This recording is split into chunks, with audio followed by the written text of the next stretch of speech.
this endlessly repeated notion that somehow the Chinese are snatching our intellectual property, stealing it, forcing it, and all the rest. I've commented on it before. I'm not going to repeat that, but I want to deal with it again here.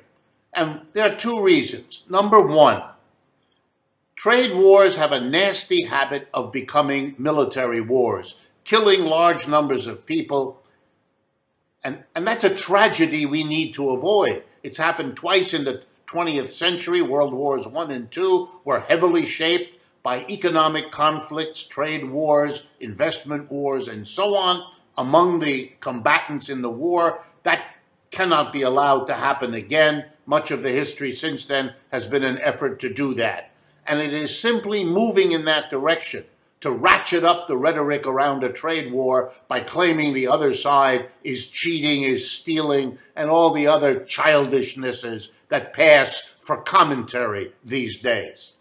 And the second reason I want to oppose it is there's more than a hint of racism here, some kind of idea that the Chinese people and the Chinese culture couldn't on its own develop science and technology and has to rely upon stealing from the West in general and the US in particular. That is really offensive material and should not be taken seriously. Let me explain. In the past, I have explained how and why most technology is transferred. People who know anything about technology and science know that it develops unevenly. This scientist makes a progress that another scientist takes longer to do. It develops quicker in this field than in that field, in this country rather than in that country. The conditions of scientific research vary. The inspiration governing the scientist in question varies, etc., etc. So it develops unevenly.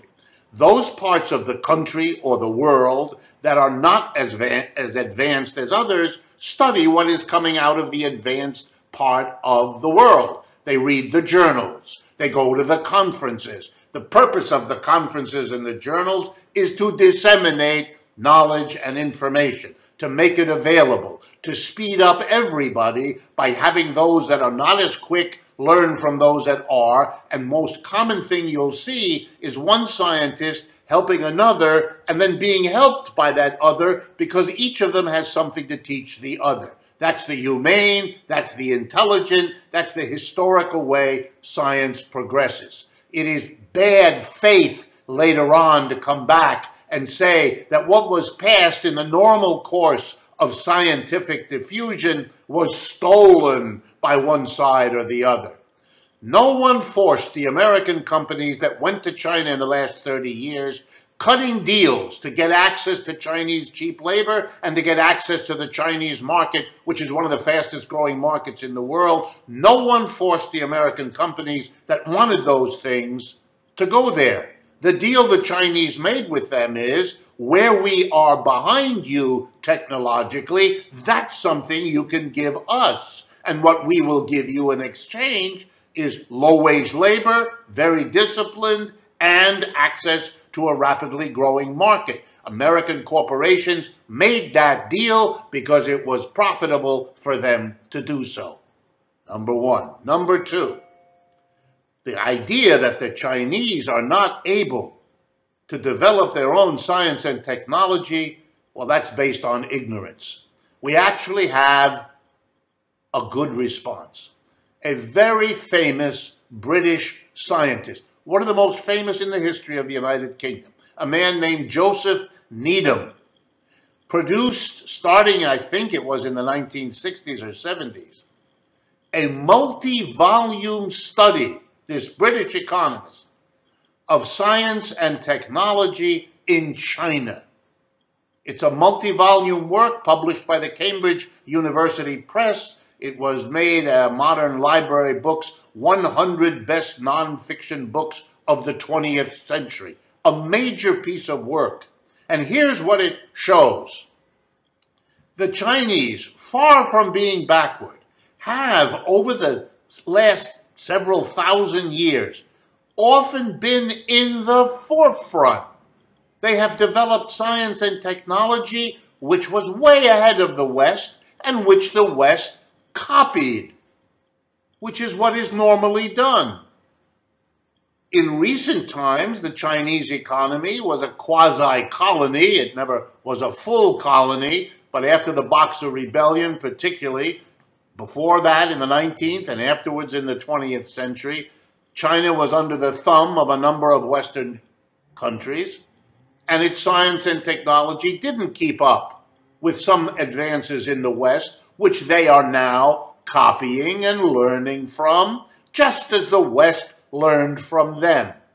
But to pick out one phase of this complex interaction that we have documented thanks to Joseph Needham and his colleagues who've produced this work, Science and Civilization in China, taking up much of the last half of the 20th century, it is clear that the implication that the Chinese have no experience at or don't know how to develop science and technology is not only bad faith, but is based on total ignorance.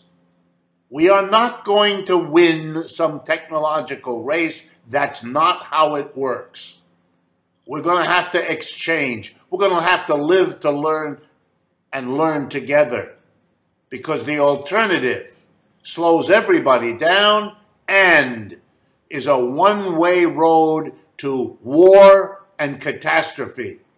Shame on those who argue for that road, who take the cheap shot of calling thievery what has been a long tradition of scientific development, just as proudly accomplished in China as anywhere else.